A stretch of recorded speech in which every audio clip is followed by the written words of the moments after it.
Hey, it is great to be here, and I love the energy from our colleagues this morning, and I love that Ted Lasso quote. I will definitely be stealing that and finding a way to weave that into my remarks here. I've done a lot of different things in state government, and one thing I'm not is an energy expert. But I have participated in enough ways and observed the movement that you are now leading to provide some context.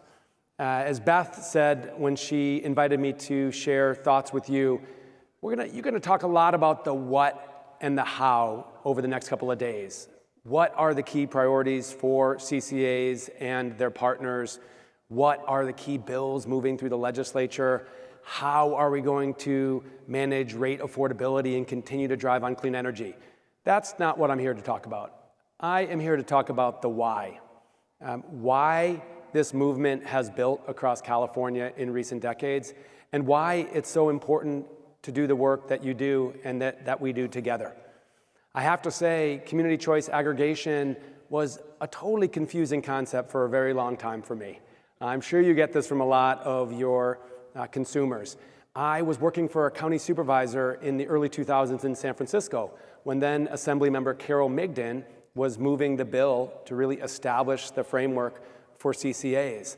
And I think it's fair to say that even today, CCAs are one of the most consequential yet least publicly understood components of California energy. And I've been blown away to track your progress over the last decade. My understanding was 2002, the authorizing bill passes to establish the framework. Marin Clean Energy, an early leader, but it wasn't until 6 years later when it got going, given all the rules and the careful consideration of how to set this up. And then the last 10 years have been explosive growth. As noted, 15 million consumers, 25 CCAs, 1/3 of the commercial retail procurement are your CCAs. It's pretty incredible. So I want to put in context your progress and where we're at, and most importantly, where we're going. I was reflecting recently and clicking on just one more endless story on the Strait of Hormuz and the price of oil and the war in Iran, that it was almost 50 years ago that President Carter put those solar panels up in the White House, responding to the energy crisis of the early 1970s. And he famously said, "These panels will be here in the year 2000, which felt like a long way away in 1979. Actually, those panels were removed by President Reagan very shortly after.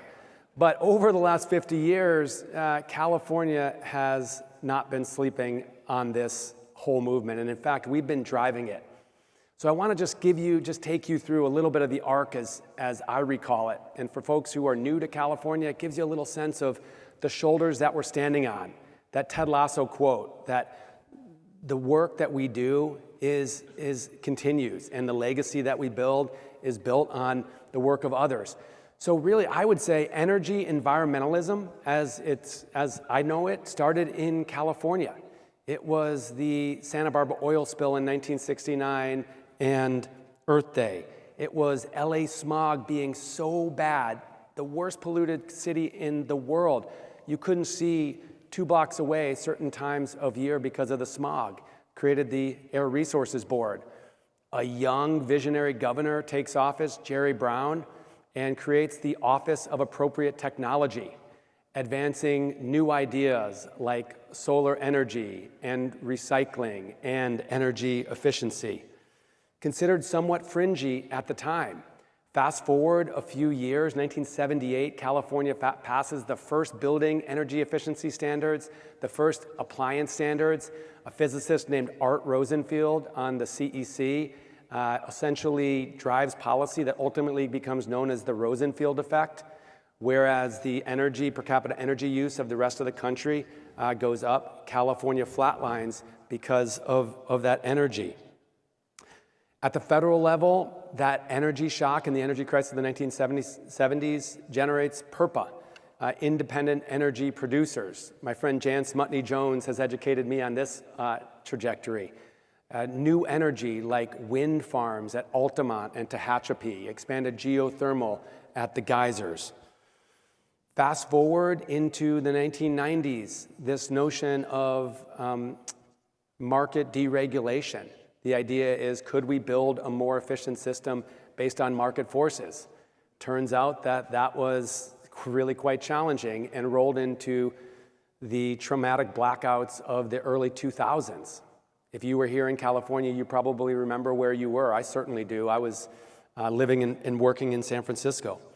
And then that generated so much policy and management, resource adequacy rules at the CPUC, the return of utility procurement authorities, and the genesis of community choice aggregation.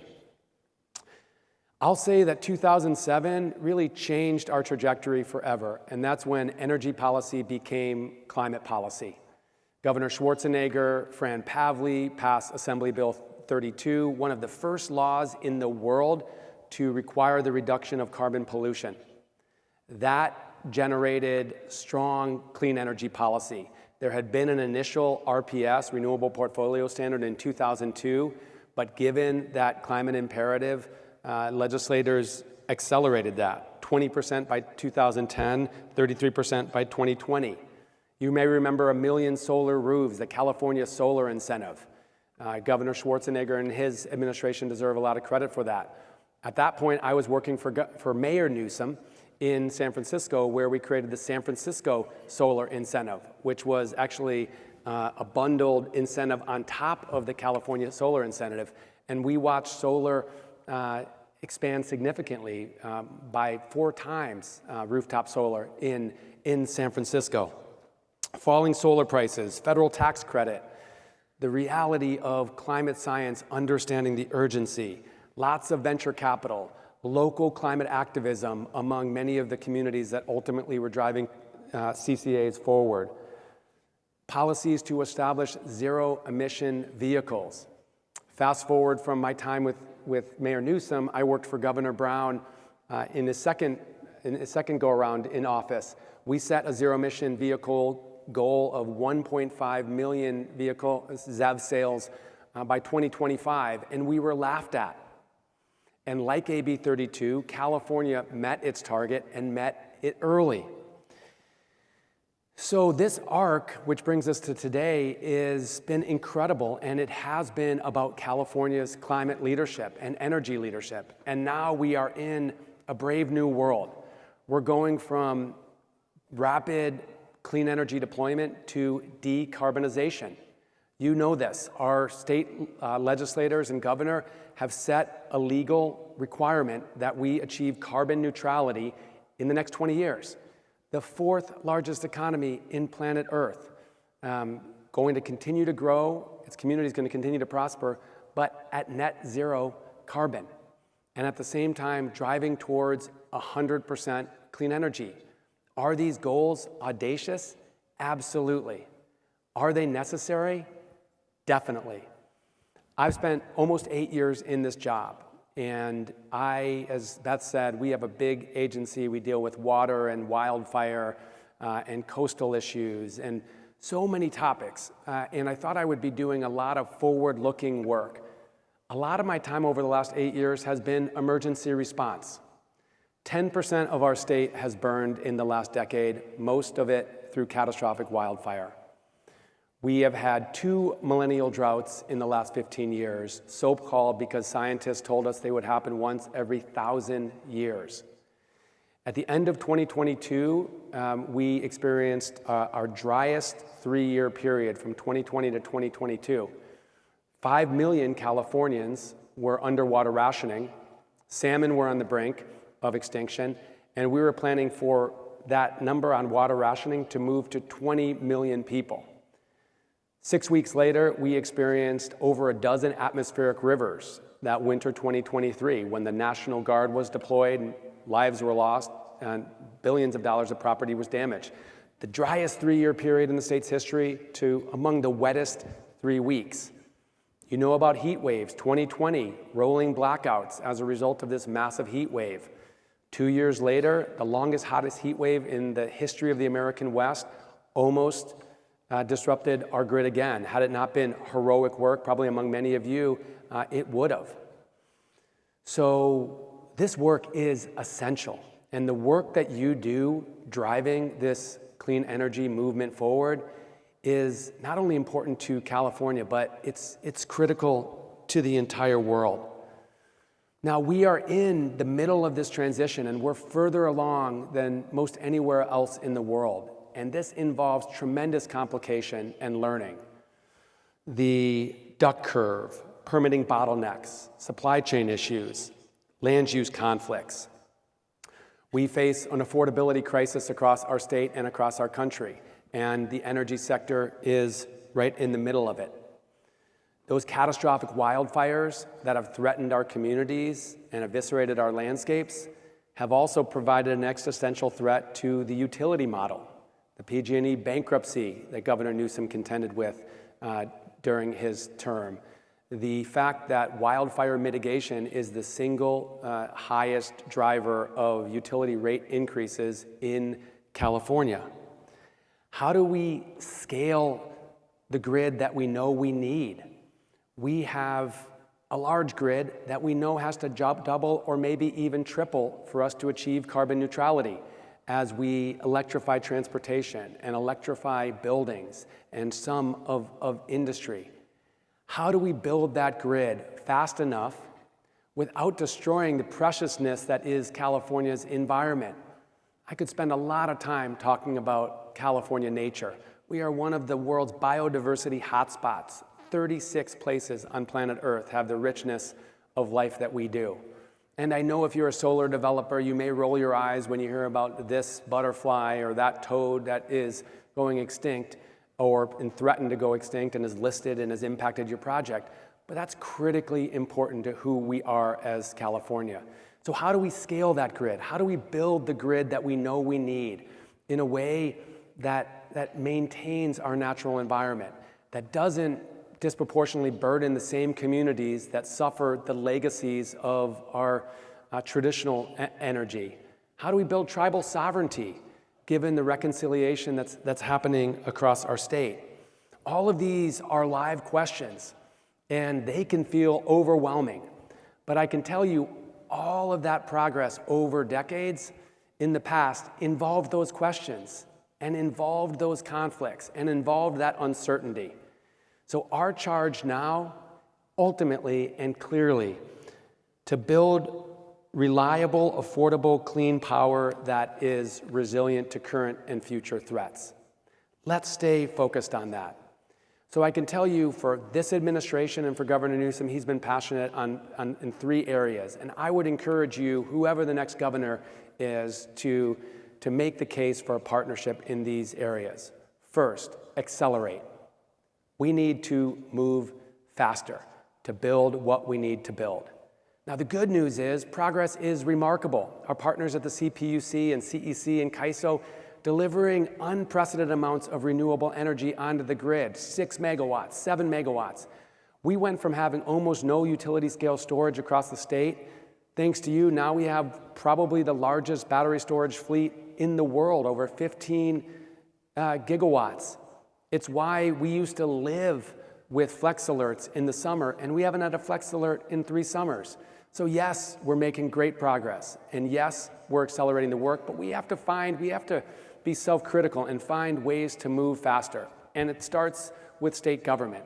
How do we simplify our processes? How do we rationalize our processes? How do we coordinate our regulatory authorities?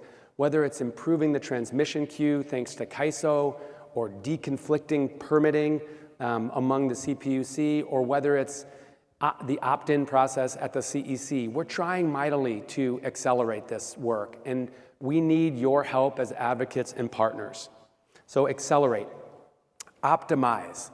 The fact is, we know money doesn't grow on trees, and funding is hard to come by right now. We have a absolutely hostile federal government that is ideologically opposed to this movement that California and the rest of the world are taking. So we don't have funding from there, and worse, we even have hostile actions like using taxpayer dollars to cancel clean energy projects. And we don't have a ton of space in rates, obviously. So we have to optimize our investments. What does that mean? In California, we're spending billions of dollars on wildfire resilience, and so are our utilities. We have to do a better job coordinating and synergizing to make that funding go further. We have to generate energy in ways that have other benefits. Biomass, so critical. And it's a great example of where if we stay in our silos, we will fail. I understand biomass energy, particularly distributed biomass energy, has a higher cost per kilowatt hour than, let's say, solar PV. But it has ancillary benefits, including reducing the very catastrophic wildfire risk that is driving utility rates. But our challenge is our statutory constructs, our bureaucratic constructs work in silos. We have to optimize. We have to use the same investments for multiple benefits. We have to figure out a way to modernize our policy and management to actually achieve those benefits. Accelerate, optimize, and adapt. Look, the world is changing. Climate threats are accelerating. The federal government is now a hostile actor in this space. New partnerships are emerging internationally. How do we continue to adapt? Now, everyone in this room folks in this room may have a different perspective on the regionalization of the grid, but I think that's a great example of how we adapt our policies to maintain affordability, to drive our movement forward. And if you don't support specific ideas coming out of Sacramento to adapt, to maintain affordable, safe, reliable energy that's resilient, CCAs come up with your own recommendations and your own suggestions. Adaptation is key. Part of this I'm passionate about is how can we deconflict our land use more? There's nothing worse than a well-intended renewable energy project that's inadvertently locates in a terrible place because of its environmental sensitivity. How do we avoid that? How do we prioritize places like impaired farmland that can no longer farm, that we can now generate renewable energy on? Like, how do we just get out of the way we've done things to move faster and better moving forward? And then most importantly, and I know you know this as CCAs because you talk to them every day, how can we make this real for the consumer, for the Californian? Because at the end of the day, the questions they're asking is, can I turn on my lights with reliability? Are my bills manageable? Are my communities safer? Is my air cleaner? So amidst all of the complications and complexity of energy policy, let's deliver on that value to Californians. That yes, we're building a future that they can be proud of and that their kids and grandkids can live in, and we're doing it in a way that works for them where they're at right now. So I would just say in closing, California matters. I spend a lot of my time over the last several years traveling to these different United Nations conferences, summits on climate change. Everybody watches what California is doing. The market size that we have, the ambitious policy that we put forward is a global leader. So it is not an exaggeration for you, if you're a member of a CCA board, to be able to tell your constituents that yes, you're doing right by their family and the community, but you're also leading the world. The world is watching, and it's never been a more important time for California to demonstrate to the rest of the world that Americans are making progress. California, 24 other states are led by governors that are doing this.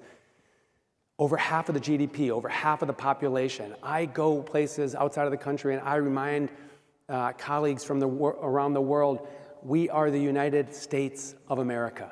And we are going to continue to drive forward on energy progress as a result of our dynamic federalism. And thanks to Gavin Newsom and Rob Bonta, we are standing up for the rule of law to be able to do that. Continuity is key. And one of the reasons why we've been able to make this transition and this arc of progress that I've shared with you, continuous leadership.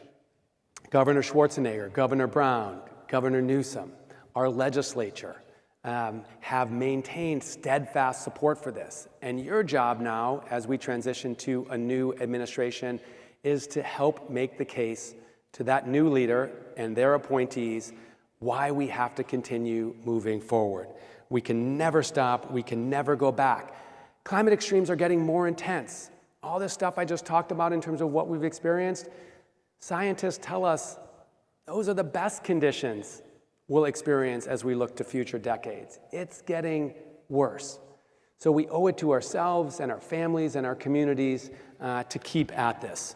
Only in California can we do this, and I truly believe this. I moved from the Midwest in my early 20s, and I spent more than half my life in California, and at this moment in time, given the challenges we face across the world, there's no place I would rather be than California.